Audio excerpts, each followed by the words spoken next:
Bismillahirrahmanirrahim. Assalamualaikum warahmatullahi wabarakatuh. Alhamdulillahi rabbil alamin. Wassalatu wassalamu ala asrafil anbiya'i wal mursalin Sayyidina wa maulana Muhammadin wa ala alihi wa ashabihi ajma'in. Qalu subhanaka la ilma lana illa ma'allamtana innaka antal alimul hakim. Rabbi shrah li sadri wa yassir li amri wahlul 'uqdatam min lisani yafqahul qawli. Allahumma shalli wa sallim wa barik ala sayyidina Muhammadinil fatihi lima uhlika wal khatimi lima sabaq wa nasiril haqqi bil haqqi wal hadi ila siratikal mustaqim wa ala alihi wa ashabihi haqqa qadrihi wa miqdarihil azim. Shadaqallahul azim wa shadaqa rasuluhun nabiyul karim wa nahnu ala dzalika minasyahidin. Amin, amma ba'd. Hadirin ikhwani rahimakumullah, juga pemirsa TVNU Sukoharjo yang dirahmati oleh Allah Subhanahu wa taala. Pertama, marilah kita senantiasa selalu bersyukur kehadirat Allah Subhanahu wa taala atas segala limpahan rahmat, taufik, hidayah, inayah yang diberikan oleh Allah Subhanahu wa taala. Terlebih nikmat yang paling utama, nikmat yang selalu kita harapkan, kita dambakan, tiada lain adalah nikmatul iman wal Islam.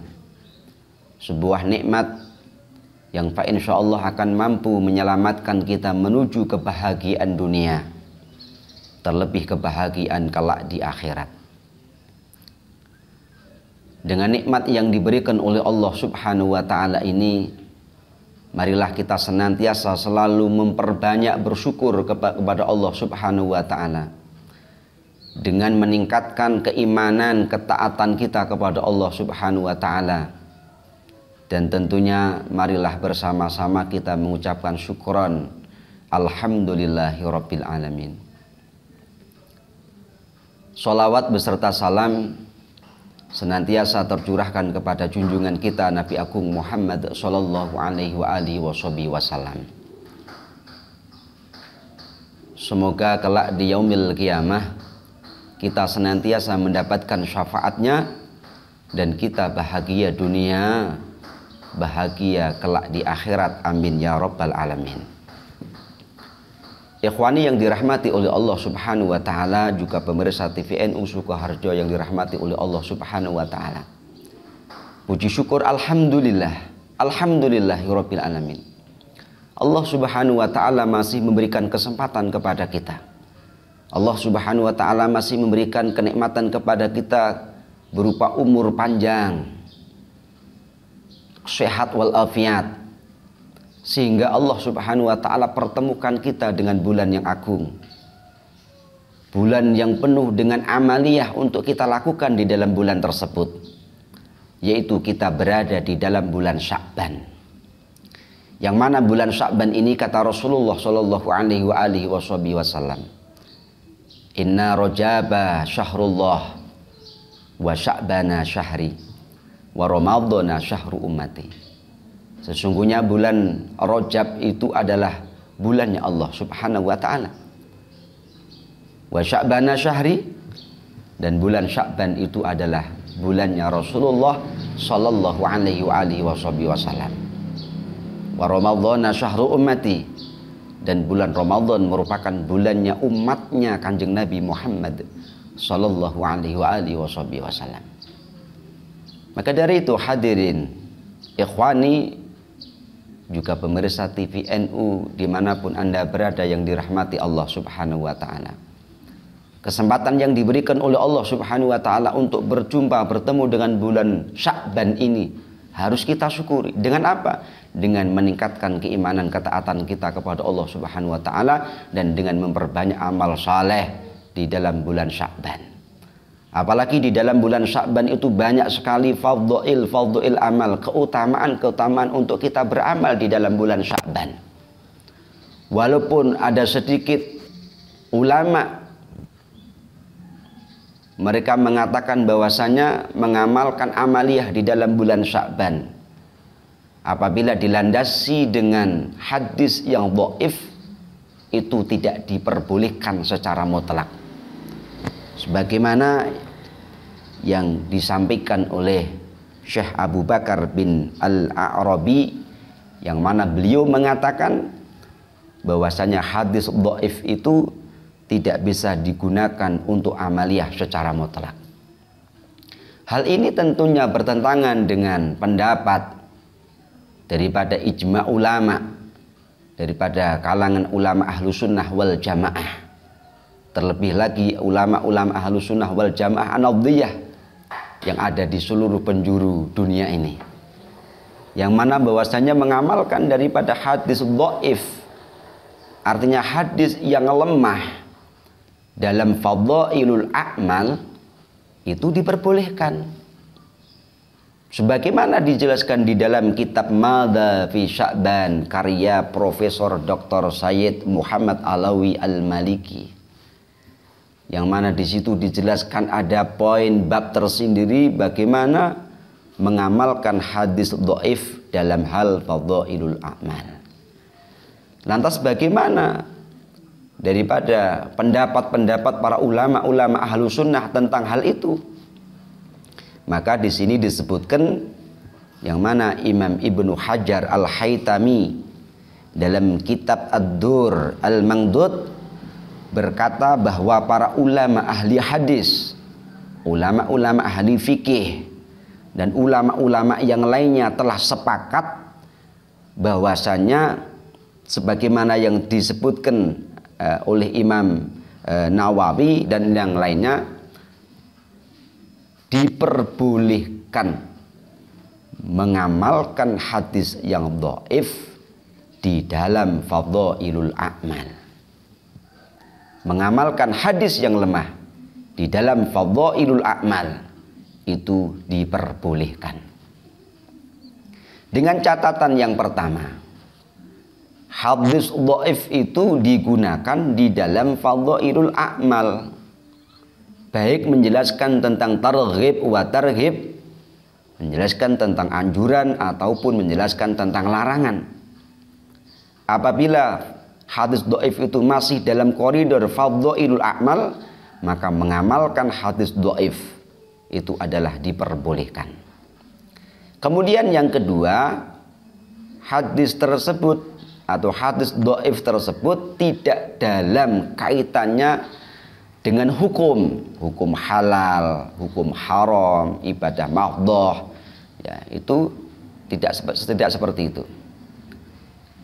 Kemudian yang ketiga, hadis dhaif yang boleh digunakan untuk fadhailul a'mal, yaitu selama hadis dhaif tersebut tidaklah sangat dhaif, bahkan menuju daripada hadis maudhu' ataupun hadis palsu, maka hal itu tidak diperbolehkan kita menggunakannya.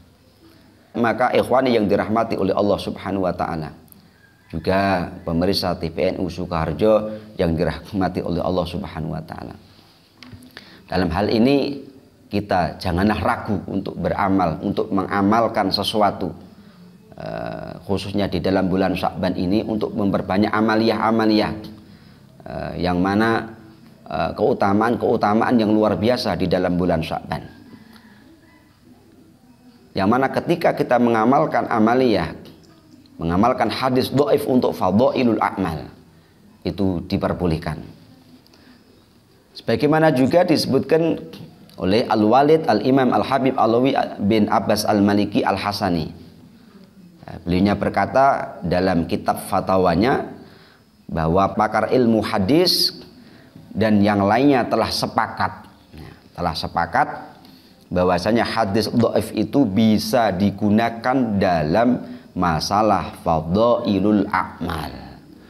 Begitu pula para ulama-ulama yang lainnya memperbolehkan, diantaranya adalah ada Al-Imam Ahmad bin Hanbal, ada Ibnu Al-Mubarak, ada Sufyan Ats-Tsauri, ada Sufyan bin Uyainah Al-Ambari, dan yang lainnya. Banyak sekali ulama-ulama kita, ulama-ulama salafun saleh itu di dalam hal mengamalkan hadis dhaif dalam fadhailul a'mal itu diperbolehkan. Sebagaimana diriwayatkan diri mereka, idza rawaina fil halali wal harami syadatna wa idza rawaina fil fadhaili tasahalna. Ketika kita meriwayatkan masalah yang berkaitan dengan halal dan haram, maka kita harus memperketatnya. Tidak boleh kita bermain-main dengan halal yang haram. Halal, haram, haram. Harus diperketat. Kemudian wa idza rawaina fil fadhaili tasahalna. Dan sedangkan ketika kita meriwayatkan masalah yang berkaitan dengan fadhailul a'mal, maka kita diminta untuk mempermudahkannya. Maka sudah jelas, ikhwani, juga pemirsa yang dirahmati oleh Allah Subhanahu wa taala, pada intinya mengamalkan hadis dhaif dalam fadhailul a'mal itu diperbolehkan dan baik sekali untuk kita amalkan.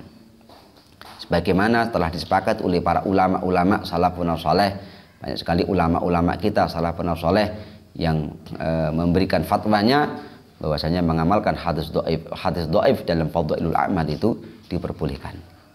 Maka ikhwani juga pemirsa TVNU yang dirahmati oleh Allah Subhanahu wa taala, sekali lagi jangan ragu, jangan bimbang ketika kita kedatangan bulan-bulan yang agung, bulan-bulan yang mulia. Di situ banyak sekali hadis-hadis yang menjelaskan tentang untuk amaliyah ini, amaliyah itu, amaliyah ini, amaliyah itu untuk kita amalkan, dan kita jangan sampai kita ragu untuk mengamalkannya, karena mengamalkan hadis dhaif dalam fadhailul a'mal itu diperbolehkan dan itu baik dan itu berpahala.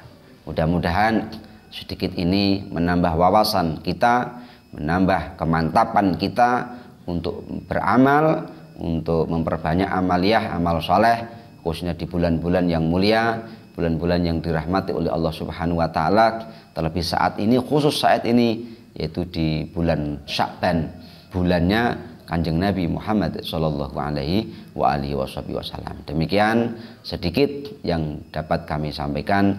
Mudah-mudahan ada manfaatnya, bermanfaat buat kita semuanya, menambah kemantapan kita dalam hal amaliyah, memperbanyak amaliyah, dan mudah-mudahan kita senantiasa dalam lindungan Allah Subhanahu wa taala, kita dalam naungan Allah Subhanahu wa taala, dan insya Allah kita termasuk golongan orang-orang yang selamat dunia dan selamat akhirat. Amin ya rabbal alamin. Demikian, billahi taufiq wal hidayah. Assalamualaikum warahmatullahi wabarakatuh.